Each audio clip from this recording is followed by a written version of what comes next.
niluto namin! Yes! Kitang-kita nyo naman. Yes.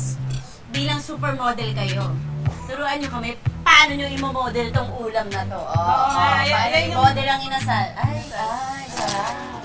Ay, sarap. Ilan na ka nga ng konti? Yan. Ay, naduli. Chef, testing natin ikaw. Yung lumpia mo. Paano Dapat mo fierce. Ano fierce? Yung fierce muna. Taray. May nakamana po ba sa mga anak ninyo niyang modeling video? Yes. Meron. Si Ate Asiana. Yung lawyer. Oo, si ang aking abogada. Yan. May time pa po ba siya?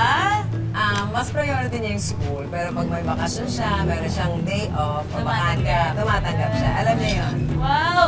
Lambot! Ang sarap, ate. Ma'am. Tsaka ang lambot niya. Tapos yung chicken nyo, hindi malansa. Hindi kailangan ng sausawan natin, pero mas masarap naman ka. Pero malasa na mismo. Yeah. May mga kumakain na dito sa Usawang. Lasa ko yung tanglan. Talagang dumalasa talaga. Mm. Ate, wait lang, may tanong ako. Yung apelido mo ba talaga? Doesn't talaga? Oy! Yung ba yung may ganyan? Wala. Ay, naku, sayang. Wala yung ID ko na Like bitawang ko. kanina, nung wala pa pong mga camera, pinakita ni Miss Wilma yung kanyang ID. Totoo, dasit. Yes. Wala yung apostrophe. Yes. Pero yung spelling talagang dasit. Yes. Kulahin yun. Pitbull. Minsan, depende. Minsan, Askal din. Depende sa'yo. Crossbreed to. Crossbreed pala. No, ang tawag sa akin ay GI baby. Kasi ang tatay ko is a Black American merchant. Di ba? Government issued ng Amerika. Di ba may base? May base sa Cavite. So may mga naval base kami doon. Siyempre, alam mo na si mother, nasa labas lang siya ng base.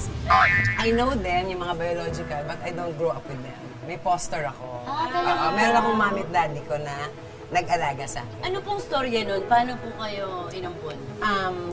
Distant relative kasi ng biological mother ko, yung daddy ko na kinalakihan ko. Dahil binata yung daddy ko, so gusto niya magkaroon ng baby. Ang ganda, ako dumating. Blessing! May dumating na maliit na daga. Ay, itim! Sino yan? May kapatid po kayo Yes. na buo sa inyong biological? Wala. Sa biological meron. I think we're 4. Oo! Na-meet niyo po? Yes. Nung matanda na ako. So, inalam ko rin. Ganun Pero siya. yung paglaki mo, ate, Ang saya ng childhood ko. Talaga Oo, po. yes. Pero sa foster family niyo to. I grew up with my 11 titos. Mahirap kami. I used to live in a slum. Uy! Ikaw po? Yes. Naranasan niyo din yun? Yes! Ano pong Pero mga kasi, naalala? nung bata ako doon, ngayon na pag nag-look back ako, sinasabi ko sa mga anak ko, Diyos, may napakahirap ko pala nung bata ako. But nung nandun ako, Pala. So, hindi niyo alam hindi na mahirap hindi kayo? ko alam na may kulang. Kasi magkakain kami, o tama na yan, sobra na. Ay, sobra na. Yung pala, hindi ka talaga pwede mag-take two kasi may mauubusan. Okay. Ako. So, Portion. I thought the whole time yung, tama na yan, sobra na. O, sobra-sobra kami. Tapos lalaro ka lang, bata ka lang. pero Lalo. yung bata ka, ate, na-discriminate ka sa... Super! Meron. Hindi pa uso ang salitang bully na ako. They call me Copraja. Okay. Ano po ang kapraja? Okay, may movie si Tita Gloria Diaz nung kabataan niya na pag 12 midnight, magsisindi siya ng kandila, haharap siya sa lamin, pumuputi siya. Okay. Tapos pag daytime, ang itim-itim niya. Okay. So yun ang tinutukso sa akin, Copraja. So, iyak ako ng iyak. Eto na naman syempre ang mga... Sinubukan niyo ba yun sa salamin? Ay, yes! Ginawa niyo?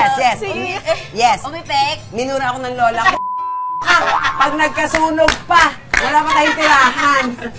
Dinamdam niyo po yun.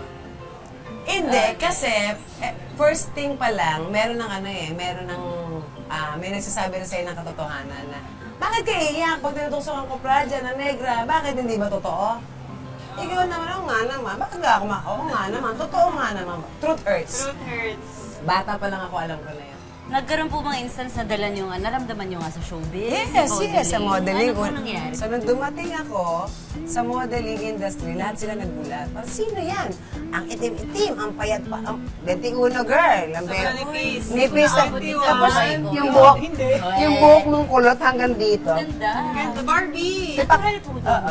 Barbie, ate. Tipaklongin. Yung mga model, talagang, sino yan? Parang ayaw ka Astilay. nito. Oh, yes. Dun ka mo. Pero ang tangkad mo, ate, ano height mo? Paano niyo 5'8". tinanggap yun ate? Anong reaction niyo sa mga gumagano? Hindi, gipit ako, kailangan ko pera, kailangan ko trabaho. Wala kayong Wala pa kailangan, again. Pero sa lahat po ng naging achievements niyo, Mhm. sa showbiz, sa modeling, sa business, saan kayo pinaka-proud? Sa sarili ko. I made it this far. I have beautiful children, I have beautiful family. Business. Hindi, may business ako. Hindi man, wala man akong diamante o maraming milyon, but I have my freedom. Nakaka-proud lang na bilang ako, from there, from the slum area to where I am right now. I think I did a good job. Si Boss Otit ay 17 years nga kayong Together, magkasama na. Pero 2 years pa lang kayong married. Mm. Bakit po tumagal lang 15 years bago kayong magpakasal? Oo nga. I have 2 failed relationship na may dalawa akong anak. Okay. So, ibig sabihin, ang dami ko ng pagkakamali. So, gusto ko kung mag-aasawa ako o kung magpapakasal Talaga. ako, ito ang pinakatamang gagawin ko para sa sarili. Again, for myself. I go back to myself. At ready ako because this is a commitment. Ano po yung isa sa mga lessons na natutunan nyo sa mga anak nyo? Malalaman mo ang ibig sabihin ng unconditional love kapag may anak ka na. Hindi sa Kaya talaga ako- jowa, hindi sa Oh. asawa. Sa anak talaga. Sa kaputol ng puso mo.